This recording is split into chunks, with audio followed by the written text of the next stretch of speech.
you see it in the footage. She was really raw, going through what she went through, having crisis after crisis, having a new baby, juggling all those things. I'm a mother. I have two young kids, and my youngest, I was breastfeeding around the time that I started this film. So, for women, this is very visceral. We don't see enough portraits of women really balancing that work-life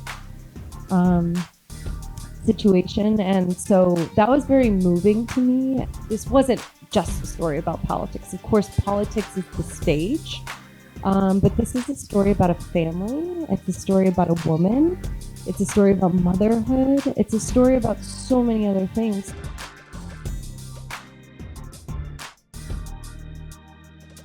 Movie, I don't think I've seen a documentary quite so combined inspiring and sad, because she's inspiring, but I also wonder, are we just not getting people like this in leadership roles anymore? Especially with the ending that you just saw after you've been on this 7-year journey with Jacinda, it was difficult to find the right emotion to end the movie on.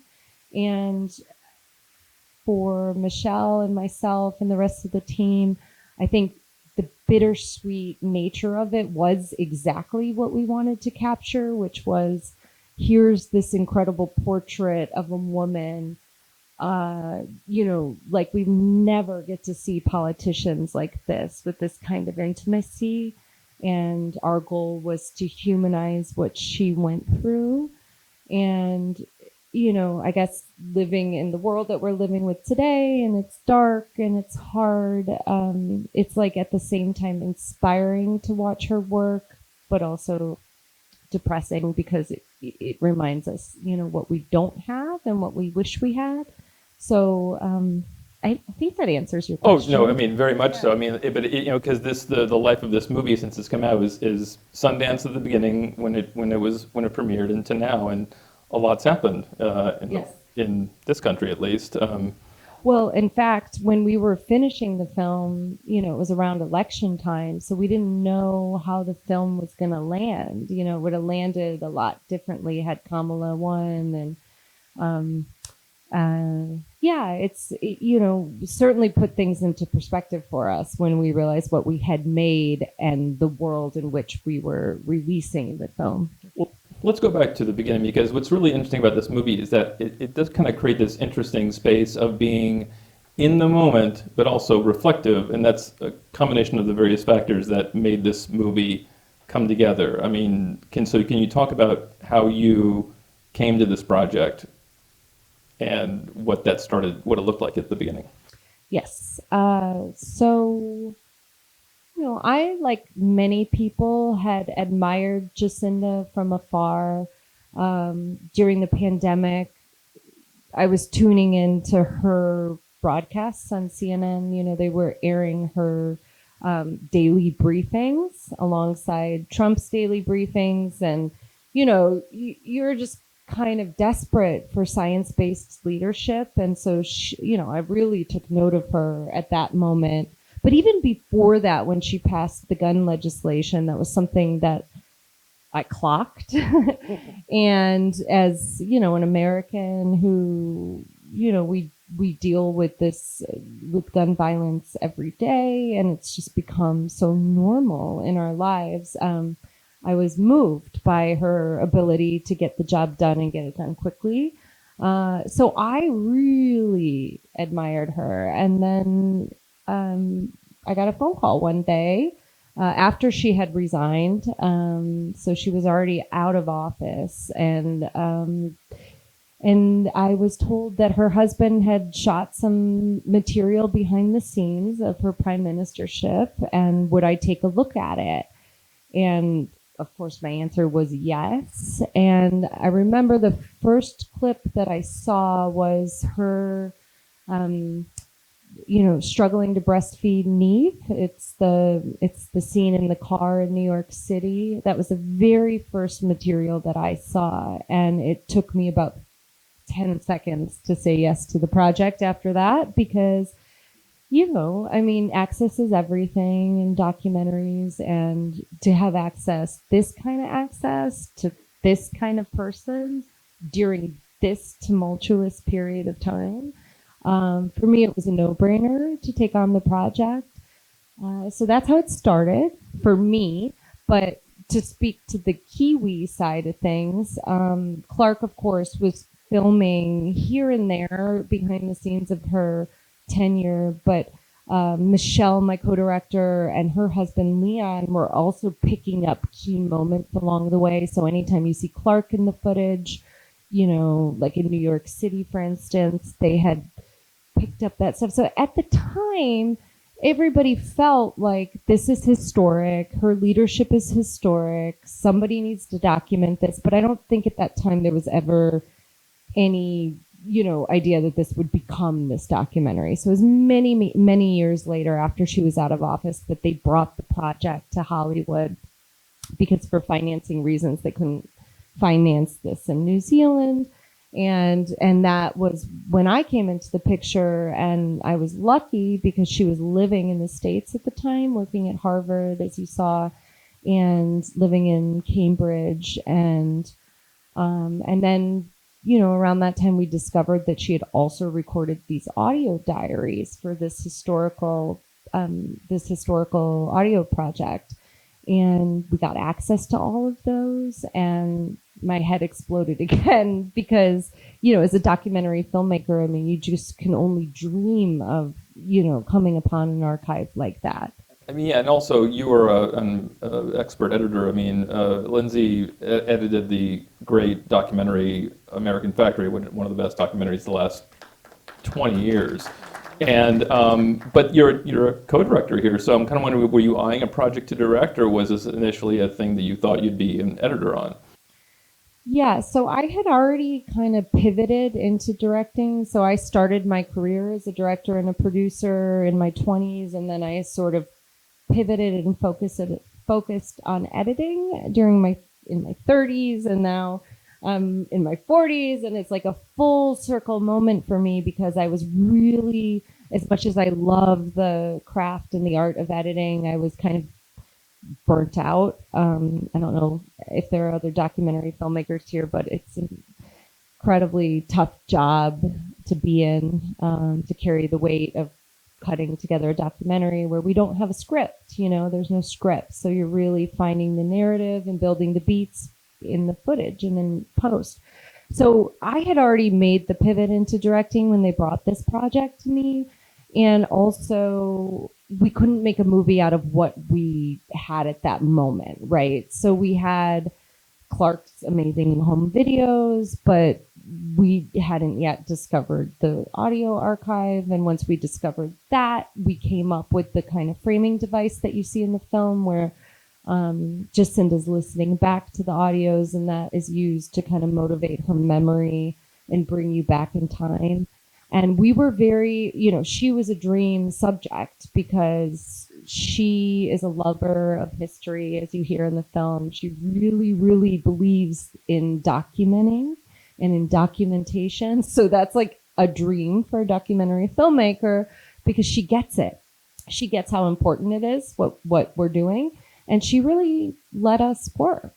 She gave us the freedom to shape this. And she was writing a book at the time, and we asked her very nicely, can you wait on listening back to the audio diaries until we're there with a camera? So we went to Cambridge, and we did these long master interviews with her, which I don't even think of as master interviews, because we really wanted to shoot it like as verite feeling as possible, like you're sitting next to her and she's telling you a story. But we asked her not to listen to any of them until we started shooting. So when you see her hearing them, she's hearing them for the first time. And we wanted that emotion. We wanted to capture that emotion of her memory in that moment. And also just the appeal of the way the movie is set up, because it feels like you're just watching a movie in real time. That has more power than something that is, I'm looking back, because looking back will make it feel like, well, it's never going to happen again, or there's this. I mean, you want this to be, this is what we can have if we elect leaders like this. Absolutely. I mean, I think my body of work is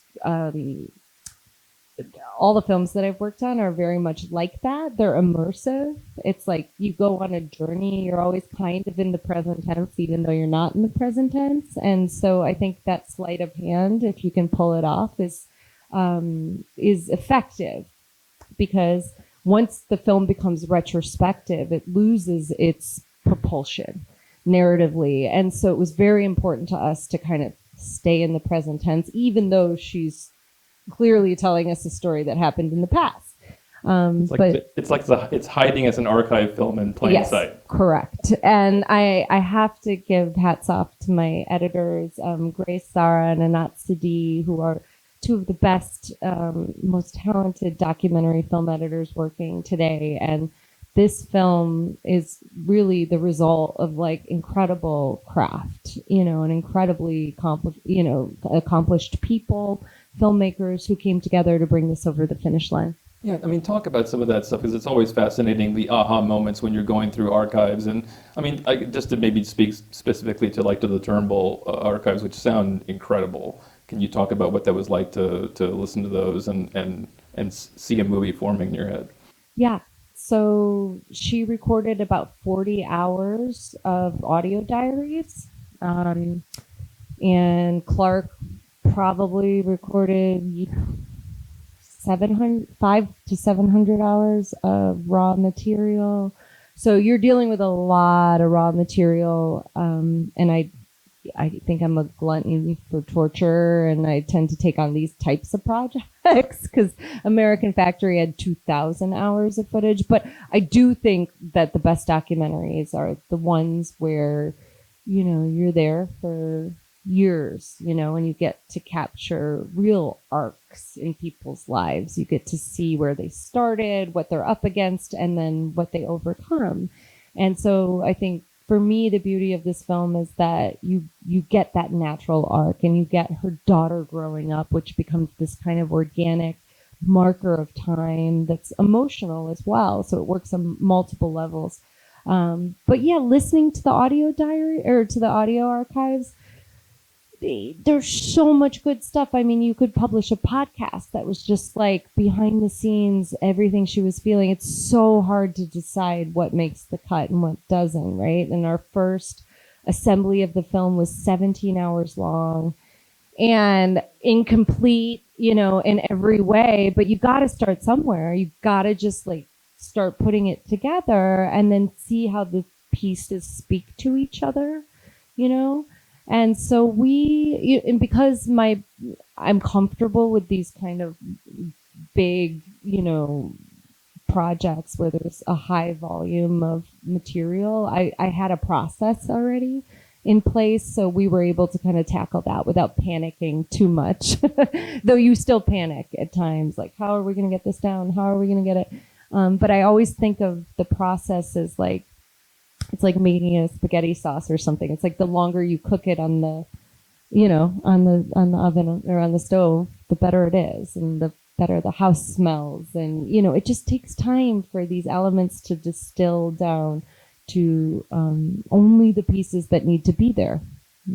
Okay, so there's you enjoying her her presidency while it's happening, watching CNN, and then there's hearing her get to process the presidency in real time with these things. So what struck you about the way Jacinda Ardern processed her presidency? She was really raw. Prime Minister. Yeah, she was. I mean, you see it in the footage. She was really raw. You can imagine, I mean, going through what she went through, having crisis after crisis, having a new baby, juggling all those things. I'm a mother. I have two young kids, and my youngest, I was breastfeeding around the time that I started this film. So, for women, this is very visceral. These things are very visceral, and we don't see enough portraits of women really balancing that work-life